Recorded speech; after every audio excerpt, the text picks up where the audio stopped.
Thank you. Thank you for being here and listening to that presentation. I'm here to talk about the next generation of ads and see how we can use them as a tool to improve the gaming experience. In other words, we can see differently is how we can integrate ads better into games so that we bring the best user experience. But before heading straight into the topic, I'd like to remind few facts about the market. These are well known, but I think it's worth looking at it because it can explain then how we moved how we are moving to the next generation of advertisement.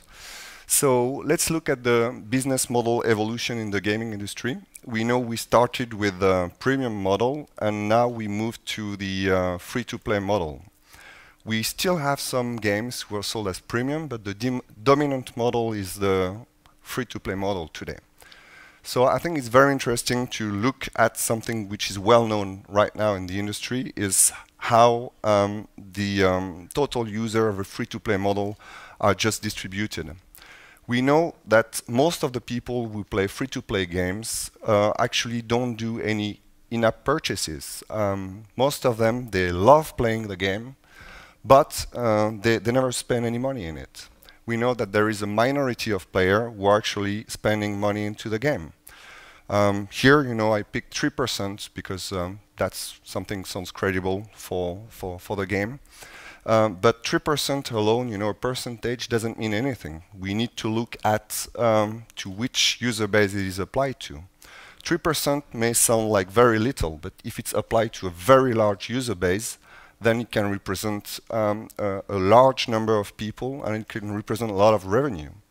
But if it's applied to a smaller user base, then it may be a smaller amount of revenue. So the interesting part is to look at how to monetize the 97% of players who love the game, who love playing the game, but who actually will never spend any money in it, unfortunately for us. Well, the obvious answer has been advertising. That's what we have seen until now, the best solution to actually monetize this profile of player. But there is a problem with advertising, and we need to see what's the problem. Well, it's very simple. Most people don't like ads. It's a fact. It's a well-known fact. Whether it's on TV, on radio, or whatever the media, we show ads, most people in general don't like ads. The interesting question is, why do people don't like ads? That's what we want to see. Well, the first answer is ads are often intrusive. They appear or they are displayed often in an inappropriate moment. So that's one of the factors that contributes to the fact that most people don't like ads. Another element is it's repetitive. The repetitiveness of an ad can bring a bad user experience. When you see an ad, even if you like it at the first time, if you see it once, then you will see it twice, and after 100 times or 1,000 times, you will be sick of this advertisement. And actually, it's really repetitive most of the time. That's one of the common problem with advertisement. But not only. Also, with advertisement, we can find that problem where it's displayed in an environment. So if we are thinking about gaming, let's say a mobile app, there might be a mismatch between the visual, the graphical theme of the game and the graphical theme of the advertisement. And that's one of the elements which actually contributes to bring well, negative user experience or gaming experience because of this difference. And another important point is depending, which is a bit a mix of all the other factors I mentioned, is it can break the game flow, or it can break the flow of the player, of the user experience, or of the gaming experience. So let's look now what has been done in the industry to try to make the user experience or the gaming experience better. Well, we see that we started with banners at the very beginning. That's the format which brings the less good user experience. We moved to interstitial, then we had interstitial, we were richer, from which you could eventually download an application. And we are now with what is the best format we found to monetize the non-paying players, is the rewarded video ads, where people are asked to watch a video against an item, a virtual item from the game. So now the dominant format is rewarded video, but we are in a fast-moving world, and there is constant change. So the question is, what's coming next? What will be after rewarded video? Well, let's look at the Rovio example. Rovio developed recently their own technology, which they integrated into their game Angry Bird Go Kart. And what they have done, they have tried to really integrate deeply the advertisement within the gaming experience. So what you can see here, for instance, you can see the racing track with all the karts on the starting line. And in the background, you see all those billboards with the Rovio logo. So you have to imagine that the Rovio solution is actually able to dynamically integrate an advertiser logo or message wherever you see the Rovio logo up there. Even on the carts, they are able to put, for instance, a brand's logo on the cart. And they even have a solution where you see up there on the mobile phone, they are able to have a message where they will say that if you want to multiply your points by 2, you can choose a sponsored level. And where you see Rovio there, you could have the brand of the sponsor. So that's a really brilliant integration. It doesn't break the game flow because the player can still play and be exposed to the brand. So it solves many of the issues that I just mentioned earlier about intrusiveness, breaking the game flow, and mismatching, the mismatch between the graphical theme of the advertisement and the graphical theme of the game. The second example is the Zynga example. Zynga released at the end of last year, I think it was October, their sponsor play service. It's been developed in-house, just like Rovio. And you have the possibility when you are playing, for instance, this match-3 game, when you lose, you can choose either between watching a rewarded video ad to get an extra life and go on, or you can choose to play a sponsored level. According to Zynga, most players preferred playing a sponsored level. And here is on the screen, the screenshot of how the sponsored level looks like. So you see that in the bottom left corner, you have a product here. I don't know the brand, but I guess it's some kind of dressing, salad dressing. You see the bottle. And they were able to actually integrate. You see up there, in the match-3 board, that bottle, which is replacing any other shape you have to match together. So the player can still do what he likes, playing a match-3 game, but being exposed to the brand and still getting, at the end, what he wants. It's an extra chance to keep on playing. And at the end of the game, they can even get a recipe, which I believe, uses that sauce to make that recipe.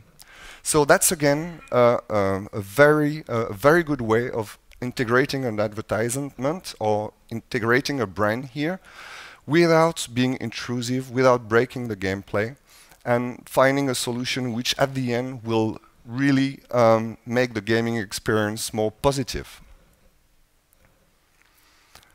So if we look quickly at the pros and cons of these two solutions to super integrated ads,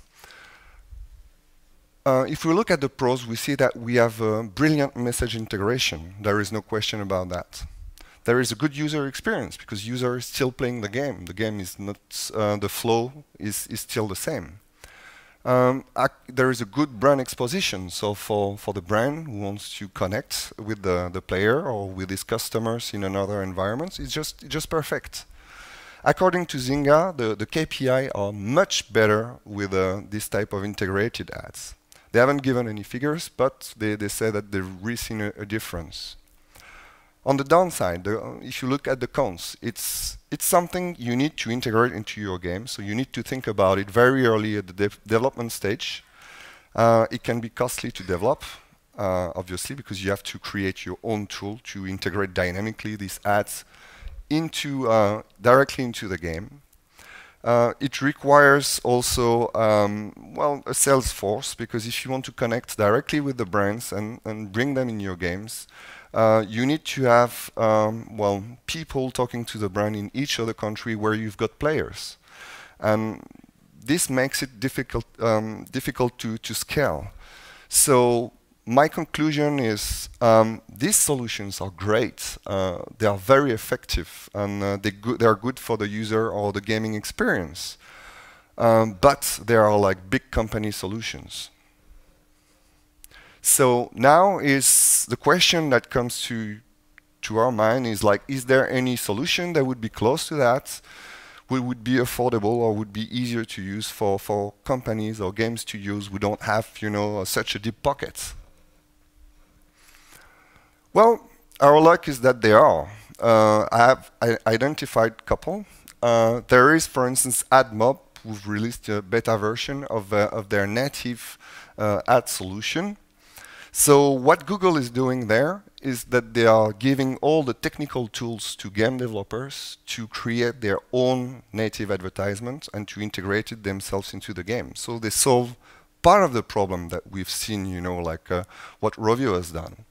So the game developer takes all those technical tools and still has to build the ad and find out, where to place it. There is also the Playtime solution. It's almost like the Google one, except that instead of just giving the tools to developers to actually create their native ads, Playtime actually builds the ad and bring in the expertise to explain game developers how to display and how to use that native ads. Because it's not just the fact of having a nice ad that integrates beautifully. Then you need to have an efficient ad as well. Which leads to the question is, what are the rules to actually respect, to leverage this next generation of ads? How can you integrate it nicely into your game and still be very performant and maintain a good gaming experience? Well, here are our set of basic rules that we've identified at Playtime. That's what we have realized with our experience. The first thing is it's better to show a message, not an ad. So, for instance, you need to find a good reason to show a message. You shouldn't just splash a brand like this in the face of a player. Here, for instance, you choose to leverage a moment of success. So you've actually got a brand which is congratulating the player for his success. Then the other interesting point is you can have the brand also to offer an in-game item or a virtual item to the player. It also enhances the gaming experience. You're a player, you get a gift. I mean, that's something positive. And a gift that you can use in the game, in what you are here for, You want to play first. The fourth point is you have to make it skippable.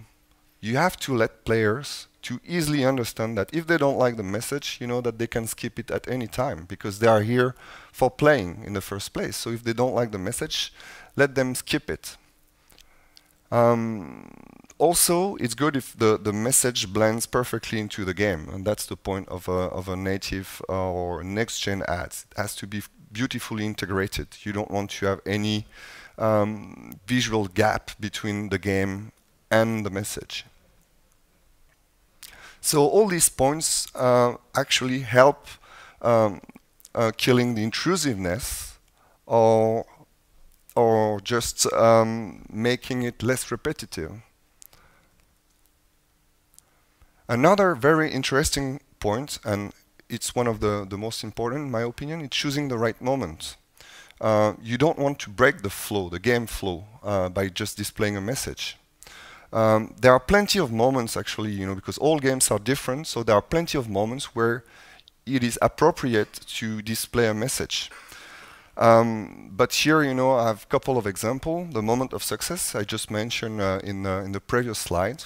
It's natural when you actually, when you're successful in a game, when you level up, or when you actually win a battle.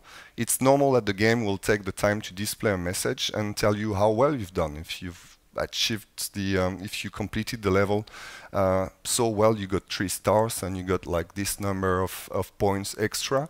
So it's a very good moment, to come right after, because it's a natural break to display your message. Moment of failure, that's what rewarded video advertisement are doing at the moment. If you fail, you lose at some point in the game and you are out of lives, you can't go further. Well, you will be offered to watch a video and get an extra life so that you can keep on playing. That's an interesting one. Moment of narration. In many games, you see the game characters speaking between each others, or even speaking directly to the player. And here is, for instance, another appropriate moment to display a message without breaking the game flow. You can imagine one of the characters speaking directly to the player and telling him that, hey, you won something. Just click here and you will see what you have won. And then you can have a message appearing and just showing, you say, hey, there is this brand offering you like that item. And then again, we're in a creative business. Not all games look alike, luckily. So you just have to be creative and try to think what's the best way for your game, or best moment actually to display a message without breaking the game flow. Yeah, this is another point we mentioned earlier, repetitiveness. That's something which can be very annoying for players. If you are always exposed to the same message, it can really get on your nerves and you can get really sick of watching always the same message. So the solution is to manage the campaign display frequency. What do I mean with that? I just mean that if you always see, the same video or same logo all the time, you get bored. It actually affects the player's interest, and the player interest is linked to the advertisement yield, to the performance of the advertisement. So here I've done a graph which I will briefly explain. You see on the y-axis there is the player's interest, or the ad yield, and on the x-axis you see the number of displays per player. So if we have campaign 1, which is the first curve on the left, you see that what you want to do, you want to be at point A1, where the player's interest, or where is the highest, and where the also ad performance is the highest. So you've got a high player's interest and a low number of displays per player. And if you keep on showing always the same campaign, you will see you will move like from A1 to B1 on the first curve, where the player's interest and the ad performances get lower and the number of displays per player increases. But what we want, actually, we don't want to move to B1. We want to maintain a high level of interests, or we want to make the player, to be happy and to have a good ad performance. So what we want to move from A1 to A2, where we increase the number of display, but per player, but with a different campaign, but we maintain the player's interests and the ad yield, and so on. And then once we have showed enough of the second campaign, we want to move to another campaign. So you have to be able to bring fresh blood, fresh campaigns to maintain the player's interests.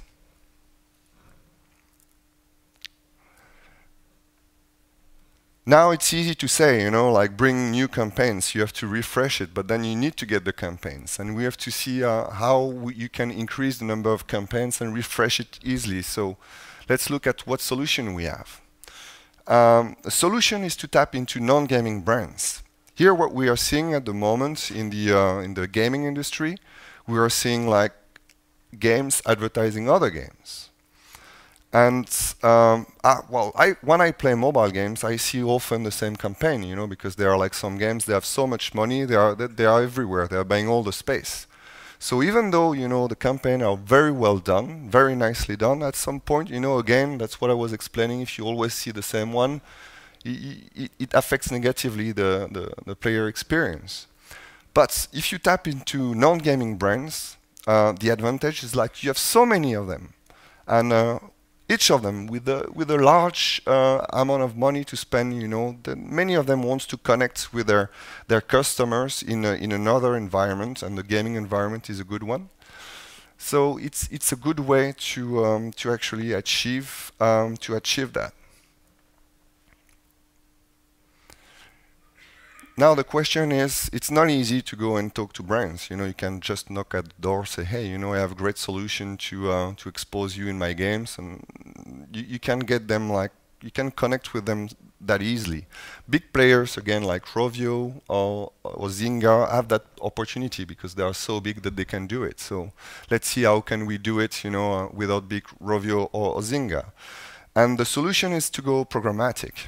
I don't know if everyone is familiar with programmatic buying, but I like to use that analogy where before you had like publishers speaking directly to advertisers, and then, you know, they were like selling the ad space, and now it's more like on the stock market. You don't have people like talking to people anymore. You've got like servers talking to server, and that's what programmatic is doing.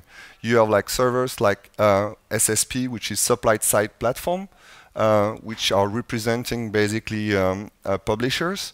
And on the other hand, you have like the DSP, which means demand side platform, which are representing brands. And the buying and selling is done automatically in real time.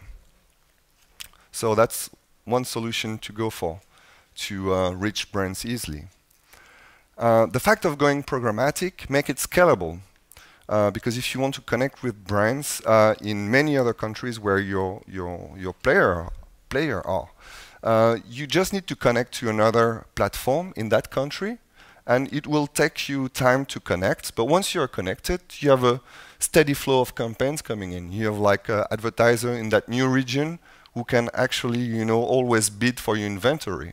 So it makes it much more scalable and much easier for you to have access to brands in the countries where your players are. The advantages of going programmatic, it's computers speaking to computers basically, and you have algorithm optimizing constantly the bidding process, and hence optimizing the CPM. And not only, you know, the programmatic buying optimize the CPM, but also optimize your fill rate. So that's also two advantages of going programmatic. And it helps solving, you know, the repetitiveness of the campaigns you can have. So you can that way, you know, make the user experience much better. It's a good tool for refreshing the campaigns and helping you to bring a better user experience. So this is it. That's more or less like all the points or all the recommendation I would give to everyone who wants to go into the next generation of ads, to integrate it much better into the gameplay and avoid, you know, having messages who are repetitive or being intrusive or just breaking the gameplay. So I'm done. I guess, is there maybe do you have any kind of a I don't know, case study, what went wrong or what went right? I like the Rovio and the Zynga examples, of course, but is there something that you know can point to and say, you know, this is a particular example where there's something that moved the needle or didn't move the needle, and why? Well, if you an example, you know, like for instance, picking the wrong moment is really, I think, the biggest mistake you can do, because for instance, you know, when a player comes to an application or to a game, the first thing they want to do, they want to play. So if you decide, even if your ad, looks fantastic, it's beautifully integrated, and if you start like blocking the player from doing what he wants, like for instance a pre-roll would be good at that. You come in and say I want to play, and then say, "Right, wait for a couple of seconds before you can play." And this is, for instance, one I think a good example of where it can really affect negatively the gaming experience. Not to mention conversion rates, I'm sure, if you're doing it that stage. Yeah. Hi. Hi. It's actually a few years ago. I pitched a game to Nike to make a game creating a destructive world and running around. And we tried to do a sort of branding deal with them as a game. Yes. Is that also something worth mentioning, or is that not the same as advertising in-game? Because it's sort of the same, but then for one brand. Yes, it is the same. I think it's worth mentioning. It conveys the same idea that by just integrating the game, the brand like beautifully into the game, you can have players still to have fun, play, and be exposed to the brand. The only difference is the amount of work you put into it. You will be, using like resources, like development resources, and artists and everything. Just making the game. Here, the idea, it's more like you've got a game. It's not an advert game. It's a standalone game, and you are looking for solutions to monetize, the 97% of non-paying players who love your game, you love playing it, but unfortunately for you, we are unwilling to spend any cents in it. So this solution, the solution like the Google, the Playtem, or the one that Rovio just did, is our solutions which could be implemented easily, by anyone. So it's a kind of out-of-the-shelf solution that anyone can use. Right. The advert game requires more investment. Yeah, exactly. All right. Thanks. Thanks very much. Thank you.